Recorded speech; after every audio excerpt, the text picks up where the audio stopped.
What's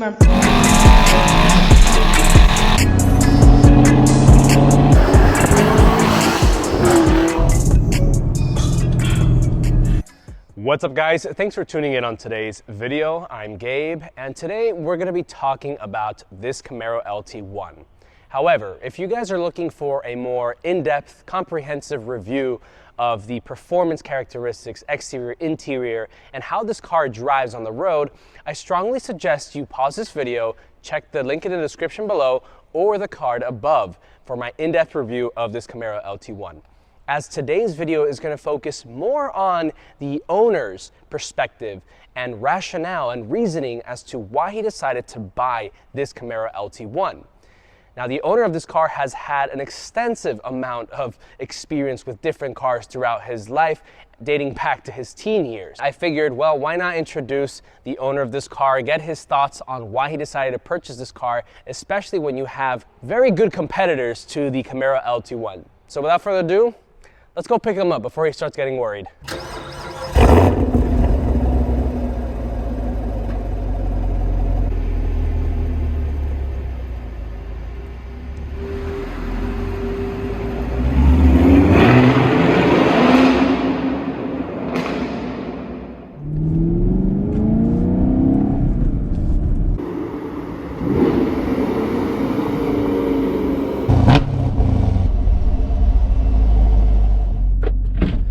Let me in. It's about to rain. Yeah. Well guys, so here is Michael. He is the owner of this beautiful Camaro LT1. And well, Michael, go ahead and well, first introduce yourself and then tell us a little bit about some of the cars that you've owned in the past. Hello everyone, my name is Michael, or Big Blue LT1. Pretty much my first performance car was a 2000 V6 Mustang. It got the job done. I was in college. It was a convertible, white seats, and oof, it got my inspiration for white seats, as you can probably tell here. No throwback. After that, I started getting a little more money and I needed a more reliable car. So I got a 2014 Mustang V6. That was when it really started getting more of the spark, because the other Mustang was already modded. So this had like a clean slate, so I was able to choose my exhaust I wanted, choose what aesthetic mods, and it really started my true love for cars. After that, I wanted to learn how to drive manual. So I still had the black Mustang, and then I bought a 1996 Mazda Miata. And that car, the Miata, man. The Miata. Fun fact, we actually, that was like my third or fourth review that I tried to do. I ended up not doing it because the video just wasn't up to par. Yeah. So it was definitely, you know, it's one of those, the ones that never made it type of thing. So pretty much, I didn't know how to drive stick. I bought the car, I think like 80 miles from my house in rush hour time. And you learn how to drive stick quick in that situation. Time prelapsed, and I sold the V6 Mustang, and it was always my dream ever since I had the white one to own a V8. So I saved up some money, and I finally I bought a 2016 Mustang GT. That's the car that I actually met him with. Yep. And obliterated a couple times. That was actually, I think, your first car review too. That was actually my first car review. Yeah. Oh my gosh, I didn't even do my Camaro first. Well, technically I did, but it wasn't like to the format. It wasn't like a review format. Yeah. Oh my gosh, dude. Oof. And then you guys gotta hear this. And then I got gapped.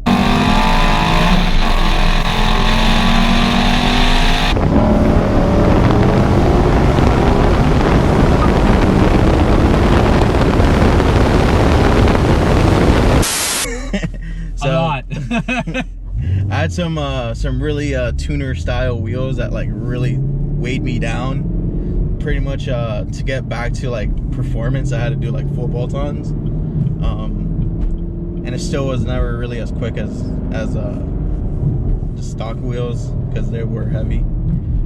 That taught me a lesson. Don't buy heavy wheels if you want performance, even though if you love the way they look. After I got gapped, I loved my Miata so much, I missed it. And then I'm like, well, if I can't win races, why did I even race? So just give up. Just give up. So I bought a 2019 ND Miata, the perfect spec I wanted, with the pearl white metallic flake, and then the leather auburn seats with the Napa leather. It was like my dream car. And that was my car for about 3.5 years during the pandemic.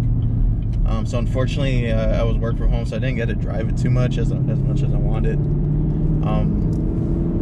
But it's still one of my favorite cars as well. Our friend group roasted him for like, I would say the whole 3 years. Yeah. It was such like a strange thing for somebody to do, but I mean, I understand why. I mean, that ND Miata was a lot of fun, and you know, it just, you could really beat on it and really never worry about really hurting yourself or others. I mean, it was that type of car, and it was a go-kart, and everybody likes go-karts, seriously. And well, so it was the time of the crazy used market. So just out of curiosity, I went to CarMax, and they offered me $6,000 more than what I owed, and that's not really heard of in buying a car new, especially depreciation. Yeah, that's a once in a lifetime thing. And then I went, hurt my rim, bro. I think you went over it. Yeah, luckily I would have. Okay, so sorry, this my heart a little shook right there. Yeah, me too. These are like brand new rims. So then I went to Carvana, and they offered me $9,000 more than what I owed. So I'm like, wow, that's some money right there. And I had just bought a house, and I needed to do some house upgrades. So instead of taking out a loan, I decided to sell it, because house is first, unfortunately. And if you think car parts are expensive, house parts are like triple. Dude, yeah. So I sold it, and then I wanted to get back into V8 life, and I already owned a 2016 Mustang. So the 2018, or not 20, the 2018 Plus, wasn't really, it's the same interior. I didn't want the same car all over again. And so Gabe had gapped me in the Mustang, so I'm like, all right, let me try to gap him. This is before he had headers and everything, so I was like, oh, let me get a... Before the headers, oh my God. Yeah, so I was like, all right, let's go. So then I placed my order. At that time, it was more expensive to get a used car than a new car. Yeah, and at this time, I already have a daily driver, because having a house with a Miata is like not good. Your trunk can fit 10 groceries.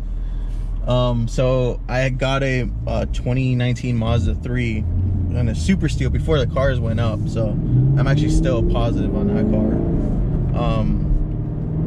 So I didn't need a car at that time, so I just drove that car while this car was being built. So 6 months later, and now we're here. You got the LT1, and you get to hear this all the time. That's the one thing that, man, I really wish Miatas did, but I missed that sound, so here I am. Yeah, man, the V8 life is really something. So, when you bought this car, right, what made you choose an LT1 and not like an SS, for example? So, the main reason was price. So I wanted to keep my car payment similar to what I had the Miata with. You were paying $700 a month? No, I was paying $570. Okay, so not too much, but pretty much any car, any V8 would bring that to way up. I didn't want to put that much money down. I'd rather have cash in the bank.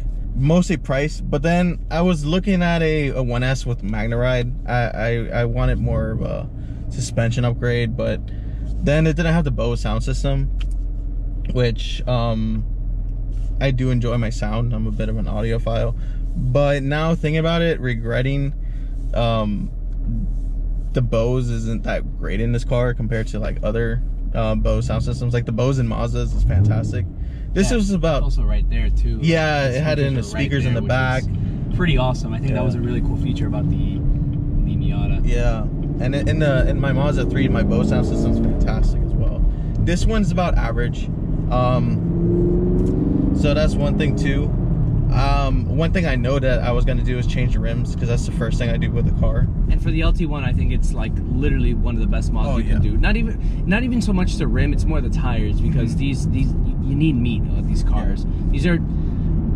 This is as straight out of the box, like the bare minimum just to keep this car running. But you really gotta add some stuff to it, because it's a little criminal, and that's exactly what you did.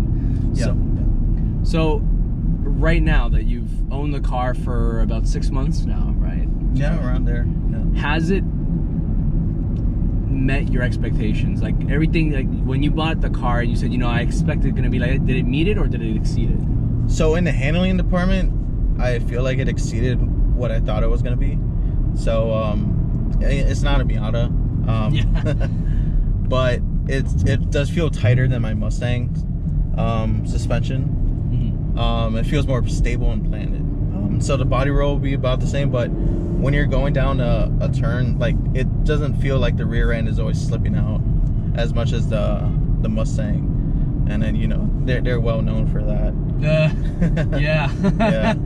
It can happen here, but something about the Mustang's power plant, like it steps out quicker, which is also a little more fun, but I'm an old man now, so. So right off the top of your head, what are 3 things that you absolutely love about the car, and then what are 3 things that you absolutely hate?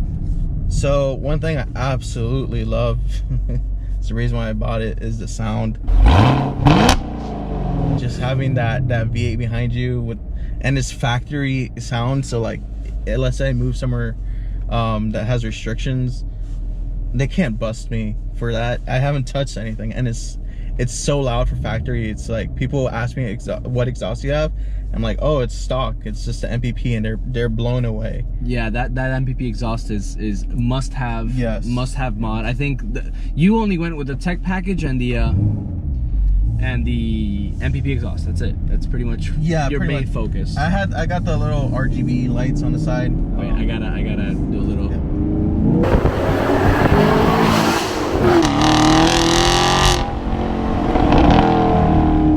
Yeah, it's pretty intoxicating. Yeah. Yeah, that never gets old. You can do that all day. Number 2, that I absolutely love about this car is just the interior styling. It's not too crazy, and then the way they did the AC controls, I don't like looking at 1,000 buttons or having touchscreens. I just want to change my controls for AC in like a flick of a wrist, and this really does that well. And I would say a lot of cars, especially now in today's era, are all switching to touchscreen menu navigations. I'm a tech person, I'm in IT, but things like that, I prefer to have it an analog feel. It also like leaves room for obsoleteness. So like slow, laggy computers and touchscreen and interfaces. That's one of the things that I really hate about some of these older cars from like 2012 or something like that. They're not, I mean, they're old, yeah, but like those systems are so antiquated and just so slow. And it only gets worse from there. I mean, you can't really like refresh and update like you would a computer or an OS on like any other thing. So yeah, I get you. The less tech in a way, the better. Yeah, the more classic and at least for basic functions like that. Especially for AC. Like I don't need to press a button 15 times to change. That's crazy. I think like Honda does that or something like that. Something like that. It's ridiculous. I know. Like, my parents' Ford Focus was the biggest offender on that. It was a capacitive touch, the whole thing, and it didn't have like a single knob. You had to like spam that temperature button. Oh and God. We live in Florida, so it's like you want that AC as quick as possible. Number 3 that I absolutely love about this car is just the exterior styling. I do prefer the 5th Gen's front, but the side profile and then the rear end of the 6th Gens is just, oh man, I love it so much. It was a big deciding factor, especially when you start putting like a wing on the back. It's so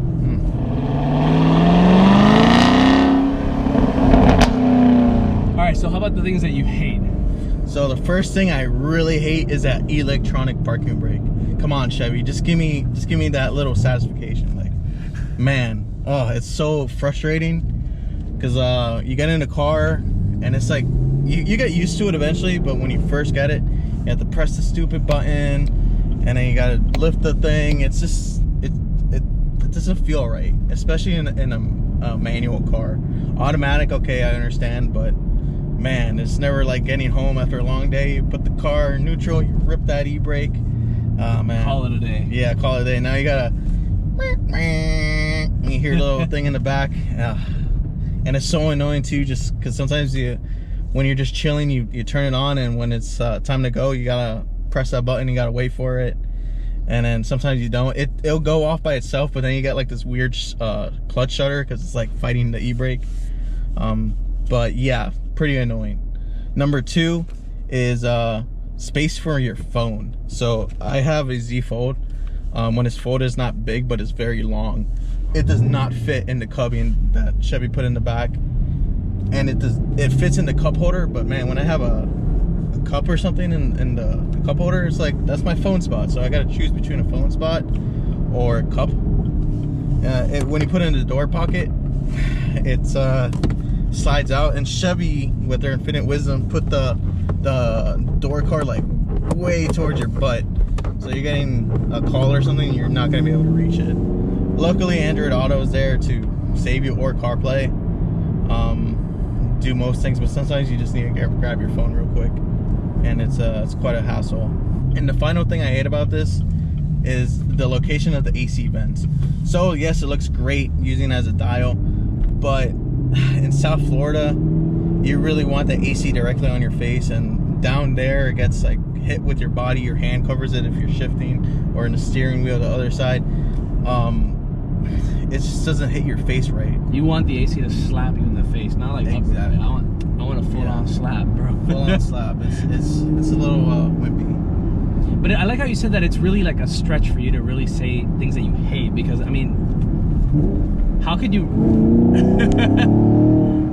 You can't hate that. I mean, look, there are some imperfections. I'm actually going to release some things that I hate, that I don't really like about it, but I think it's more valuable for the owner of the car to really share their perspective of that. Yep. Would you recommend this to a friend? Oh, definitely. This is the cheapest V8 that you can buy right now. I mean, if you're not even just tight on money, if you just don't want to cough up all that money for arguably the same straight line performance, this is a no-brainer. If you're looking new, of course you can go a little cheaper on the used side, but sometimes you want that warranty peace of mind. If you're going to work every day, you want to know that your car is going to start, and if it doesn't start, you get a free tow and you get a rental vehicle. So damn, they won't give you another Camaro though. No, you're going to be driving around in a Bolt for a while. Yeah. So, you know, we live in Miami, and there is a lot of, well, since you drive a lot in Miami, question is, why'd you go with the 6-speed manual and not the 10-speed? The new 10 speeds are pretty insane, and you know, since daily driver and, you know, for performance, why'd you go with that? So this isn't my true daily driver, even though I do drive it more than my daily. I'm a remote worker, so I go to the office about once a week. It's quite a journey. It's about 50 miles each way. So I do take my Mazda 3, and that does it for me for that aspect of dailiness. But I bought a V8. I'm not gonna be like, I didn't want to win races or anything like that. I'm a bit over that. I just wanted to grow through my gears. I'm not the best shifter, clearly, as you've probably seen. Yo, you guys are animals, roasting the hell out of me, man. Yeah, you're like, oh my god. We'll do a rematch some point in time, but yeah. I am working on my shifting. Like, I've barely done any like power shifting in the I'm opening up a shifting boot camp, and he's gonna be my first client. But yeah, I mean, I get you though. You feel more connected when you have a manual transmission. Definitely, it's when you do a downshift. Man, there's nothing. Clicking a paddle, okay, whatever. But when you let go of that clutch, you have auto rev match. What are you? You cheating? Yeah. Hey, I take it off sometimes, but auto rev match on a manual for a daily is like cheat code. It's like when you're in traffic, it's like, oh, it takes just that little edge off. It's nice. Yeah, it definitely like makes it a little bit easier. So if you want to run races, get an auto for sure, because that 10 speed, when I did the test drive, it was wow. But when I did the test drive for the auto, for the manual, I did my first downshift, and it was like 6 months where I didn't have my car, a manual car, and it was like, I cannot live without them. What was the scariest moment in this car? Oh, so I was just on the freeway. It was after it rained, so it wasn't raining currently, but the streets were soaked. Not standing water or anything like that. It was just, the streets are wet. And it was back when I had the stock tires. It was a slight turn, and there was no one in front of me, so I was going like about 40 in second gear. So I gave it some gas, and the car just went sideways like this for like a good 20 feet. You never told me that. Yeah, as a former Mustang driver, I know how to control that. Good old joking. But yeah, that was when I was like, oh shit, because it's been a while since I've been in a V8 Miata. That doesn't happen to you like at all. Yeah, that's pretty. So rare. Yeah, like my stomach was sinking like butterflies. Every possible like anxiety thought was happening, but I corrected it pretty well. Any future warranty voiding mods that you plan on doing?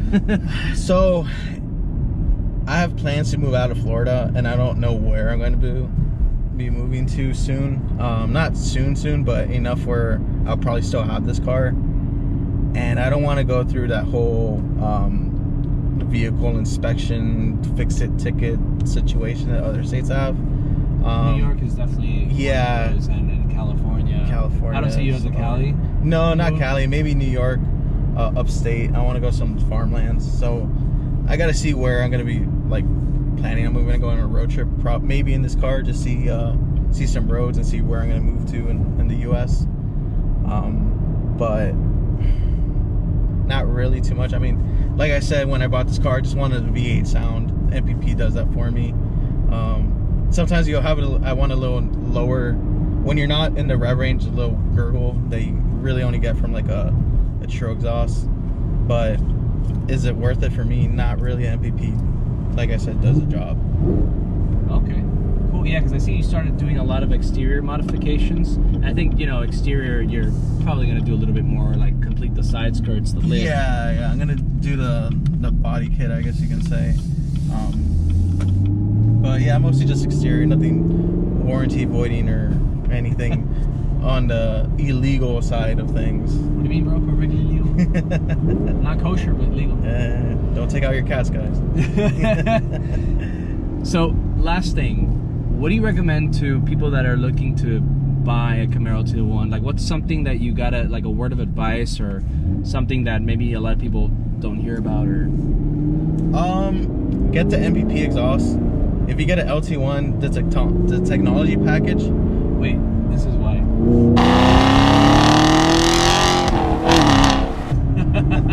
Okay. MPP, yes. If you get the tech package, the bigger screen is really nice to have. The radio is more of an afterthought in that package, in my opinion. Crazy how much burble from the factory. That's wild. Yep. Wild. And when you first start in the morning, you're just driving normally and you're just popping. And don't worry about leather seats. So if you're in a 1SS and you want those leather seats, going to a 2SS is quite a jump for money, especially when you're going from an LT1 to a 2SS. And really the main thing that people want is leather seats. So these seat covers really do it for you, and you don't have to jump that far up in the price range. And I guess the final question that I had was, would you do it again? This car, for sure. I had to wait to 6 months to build it, but that's right. Yep. Especially if you get it off the lot and you get it right then and there. Because let me tell you, when you're waiting for a car to get built, you're checking every day online to get that VIN number. Bro, that's me with like, is my my underwear delivered from Amazon? So I can't even imagine a car. We're so used to that Prime. Man, I wish there was Prime for this, but it's I got a decent deal out of it. I didn't pay over like a lot of dealerships were at that time. Well guys, that is pretty much the entire interview for Michael's Camaro LT1. Michael, first of all, thank you so much for meeting with me. This is like the second time that we tried doing this. Yeah. Guys, I hope you enjoyed this video. This is kind of like a new little segment that I would like to add to the channel where we just take an owner's perspective, because I talk a lot about when I reviewed the car, and I actually haven't owned the car myself, so I feel like it adds an extra layer of credibility to the channel and also just insight for you guys. If you enjoyed this video, go ahead and hit the like button. It helps out tremendously with the algorithm, and it also will help a lot of people that are looking for Camaro LT1s and getting some more insight that go beyond just a car journalist or car reviewer. And don't forget to hit the subscribe button, of course, if you enjoy my videos and these type of videos. And last, don't forget to hit the notification bell so you don't miss any of my future interviews, my POV drives, my reviews, etc., etc. Guys, thank you so much, and we'll catch you on the next one.